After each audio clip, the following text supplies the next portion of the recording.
Notre étude s'intéresse à vérifier la résilience des huîtres face à l'acidification des eaux, donc à l'augmentation du dioxyde de carbone dissous dans l'eau.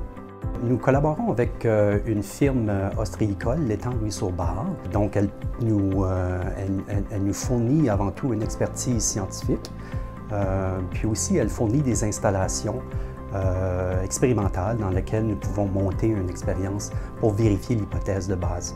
Nous collaborons également avec l'Université de Moncton, le campus de Shippagan, où il y a des chercheurs qui développent des indicateurs biochimiques pour mesurer le stress chez une huître.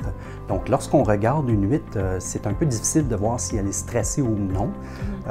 Donc, c'est la raison pour laquelle les chercheurs développent ces indicateurs de stress dans le contexte de notre projet. La cause principale de l'acidification, c'est la production excessive de CO2 par des activités humaines, principalement l'utilisation de combustibles fossiles. Alors, le CO2 qui est produit se retrouve dans l'atmosphère, puis une bonne partie va être absorbée par les océans, où le CO2 va réagir avec l'eau pour former un acide, l'acide carbonique, ce qui va causer le déséquilibre de la chimie des carbonates. On a remarqué que chez les larves et les jeunes huîtres, donc on parle ici d'une huître d'à peu près 1 cm, les animaux vont être obligés d'utiliser plus leur réserve d'énergie pour combattre les effets de l'acidification. Donc, ils ne meurent pas, leur croissance n'est pas affectée, mais ils brûlent leur réserve d'énergie. Ce qui fait que si jamais il y a un stress supplémentaire qui se présente, un réchauffement important de l'eau, un manque de nourriture, les animaux risquent d'être trop fragilisés, de ne plus avoir assez d'énergie pour faire face au stress supplémentaire. Ils sont plus vulnérables.